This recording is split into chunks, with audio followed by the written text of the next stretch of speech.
সুপ্রিয় দর্শক, আপনাদের সকলকে স্বাগতম আরেকটি নতুন ক্লাসে। আজকের ক্লাসটা হচ্ছে আপনাদের ফায়ার সার্ভিসের সেকেন্ড ক্লাস এবং আপনাদের যে টপিক হচ্ছে ফায়ার সেফটি। দেখুন, আপনারা দেখেছেন ইতিমধ্যে আপনাদের ফায়ার সার্ভিসের আগের যে এক্সামটা দিয়েছিলেন, আপনারা কিন্তু অনেকেই জানেন না, চাকরিটা কিন্তু ক্যান্সেল হয়নি, শুধুমাত্র আপনাদের এক্সাম পরীক্ষাটা ক্যান্সেল করে দেওয়া হয়েছে। আপনাদেরকে আবারও এক্সামে বসতে হবে, রিটেন এক্সামে পরীক্ষা দিতে হবে। তো পরীক্ষা বেশি দিন দেরি হবে না, বলা হয়েছে ভেরি সুন, অর্থাৎ কয়েক মাসের মধ্যেই, হয়তো এই মাসের মধ্যেই কিন্তু আপনাদের এটা এক্সাম হয়ে যেতে পারে। ঠিক আছে, তো আপনারা এটার প্রস্তুতি নেবেন, এটার জন্য সম্পূর্ণ এ টু জেড পড়বেন। আমরা এর আগেরবার আমরা ফায়ার সার্ভিসে দিয়েছি, আপনারা নিজে থেকে বলেছেন, আমাদের এখান থেকে ফুল কমন পড়েছে, 4-5 মার্ক মিস গিয়েছে, এবারও যাবে। এবারও আমরা সম্পূর্ণ নোট সিলেবাস আপনাদের জন্য তৈরি করছি। আমরা আবারও বলে দিচ্ছি, এটা আগের নোটস না, যেহেতু 2-2.5 বছর চলে গেছে, সম্পূর্ণ নতুন নোটস আমরা তৈরি করেছি। আপনারা এটা নিয়ে পড়ার চেষ্টা করবেন। সম্পূর্ণ সিলেবাস ওয়াইজ আমরা নোট এ টু জেড তৈরি করেছি। যারা নিতে চান, আমাদের স্ক্রিনে হোয়াটসঅ্যাপ নাম্বার রয়েছে 9366648972, এই নাম্বারে ফোন অথবা হোয়াটসঅ্যাপ মেসেজ করবেন, করে আপনারা পিডিএফের মাধ্যমে নিতে পারবেন।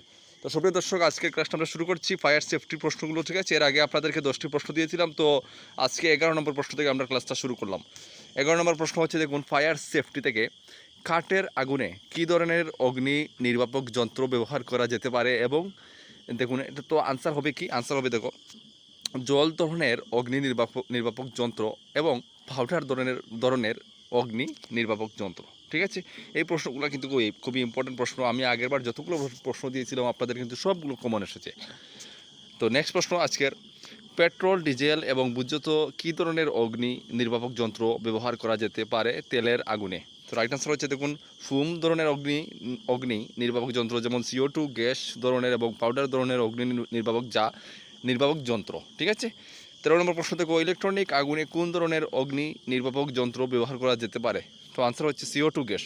ঠিক আছে, CO2 গ্যাস অগ্নি নির্বাপক যন্ত্র সহ টাইপ এবং পাউডার টাইপ। ওকে, পরের প্রশ্ন 14 নম্বর প্রশ্ন হচ্ছে, আগুন নেভানোর সময় কোন বিষয়গুলো মনে রাখা উচিত? তো এখানে কয়েকটা বিষয় দিয়ে দিয়েছে, যেমন অগ্নি নির্বাপক যন্ত্র চালানোর সময় 5 পদ্ধতি ব্যবহার করুন, আগুন থেকে সঠিক দূরত্ব বজায় রাখুন, আগুন নেভানোর সময় বাতাসের দিকে আপনারা খেয়াল রাখুন, তারপরে উপযুক্ত ধরনের অগ্নি নির্বাপক যন্ত্র ব্যবহার করুন। এগুলো আপনাদেরকে খেয়াল রাখতে হবে। তারপরের প্রশ্নটা আমরা দেখব, 15 নম্বর প্রশ্ন, RACE রেইস এর ব্যাখ্যা কী? তো এর ব্যাখ্যা হচ্ছে, যেমন ধরো, আর হচ্ছে উদ্ধার, তারপরে যেমন তারপরে যে দিয়েছে যেমন অ্যালার্ম, তারপরে যেমন হচ্ছে নিশ্চিত করুন, এবং এটা হচ্ছে অর্থাৎ দেখুন, এখানে বাংলাতে দেওয়া রয়েছে, মানে হচ্ছে, আপনাদেরকে দেখাচ্ছি, মানে হচ্ছে 1 নম্বর যেটা সেটা হচ্ছে আর। ঠিক আছে, তারপরে মানে হচ্ছে এখানে বোঝাচ্ছে, সি মানে এখানে বোঝাচ্ছে, এবং মানে এখানে বোঝাচ্ছে। ঠিক আছে, তো অর্থাৎ প্রথম হচ্ছে উদ্ধার, আর দিয়ে উদ্ধার, তারপরে বাংলায় হচ্ছে, তারপরে হচ্ছে এ দিয়ে অ্যালার্ম, তারপর নিশ্চিত করুন এবং নির্বাপন অথবা উচ্ছেদ। ঠিক আছে, বোঝাতে পারলাম আশা করি। পরের প্রশ্ন 16 নম্বর প্রশ্ন, পাস কী তা ব্যাখ্যা করো। অর্থাৎ পাসের কী? তো প্রথমে যেমন পি হচ্ছে নিরাপত্তা, পিনটি টানুন, অর্থ হচ্ছে লক্ষ্য করুন আগুনের বৃত্তি, এস হচ্ছে অপারেটিং লিভার চেপে ধরুন, আবারও এস হচ্ছে আগুনের উপর দিয়ে সুইপ করুন অথবা বাম থেকে ডানে, এবং ঠিক আছে, তো এটা হচ্ছে পাস এর ব্যাখ্যা। আশা করি বোঝাতে পারলাম, যদি বুঝতে অসুবিধা হয় কমেন্ট করবেন। নেক্সট প্রশ্ন, আগুনের প্রেক্ষাপটে MCP বলতে তুমি কি বুঝো? এটা তুমি কি বুঝো সেটা তোমাদেরকে এখানে বোঝানো হয়েছে, বলা হয়েছে। সেটা হচ্ছে ম্যানুয়াল কল পয়েন্ট, একটি অ্যালার্ম সিস্টেমের একটি অংশ যা কেউ ব্যবহার করে যখন কোনো জরুরি অ্যালার্ম স্বয়ংক্রিয়ভাবে সক্রিয় না হয় তখন অ্যালার্ম বাজান। ঠিক আছে, পরের প্রশ্ন হচ্ছে, আগুনের প্রেক্ষাপটে স্মোক ডিটেক্টর বলতে তুমি কি বুঝো? এগুলো তোমাকে জিজ্ঞেস করবে বা পরীক্ষাতে আসতে পারে, বাইবাতেও আসতে পারে।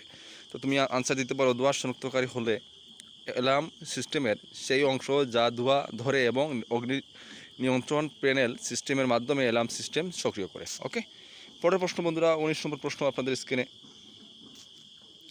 প্রেক্ষাপটে জল স্প্রিংকলার বলতে তুমি কি বুঝো আগুনের? তো এখানে উদাহরণ দিয়ে বলতে হবে, যেমন জল স্প্রিংকলার হলো একটি স্বয়ংক্রিয় যন্ত্র যা প্রাঙ্গণের ভিতরে আগুনে নেভাতে সাহায্য করে, যা একটি নির্দিষ্ট তাপমাত্রায় স্বয়ংক্রিয়ভাবে ফেটে যায়। ঠিক আছে, তো এগুলো তোমাদেরকে উদাহরণস্বরূপ বোঝাতে হবে। সুপ্রিয় দর্শক, আজকের লাস্ট প্রশ্ন 20 নম্বর প্রশ্ন দেখুন আপনাদের স্ক্রিনে, আগুনের প্রেক্ষাপটে অগ্নি নির্গমন দরজা বলতে তুমি কি বুঝো? এগুলো তোমাকে বিশেষ করে এগুলো খুব ইম্পর্টেন্ট প্রশ্ন, তোমার জানা দরকার। তো আনসার হচ্ছে, দেখো, এই দরজাগুলি শুধুমাত্র নিরাপদে প্রাঙ্গণ থেকে বেরিয়ে আসার জন্য ব্যবহৃত হয়। ঠিক আছে, জরুরি স্থানান্তর।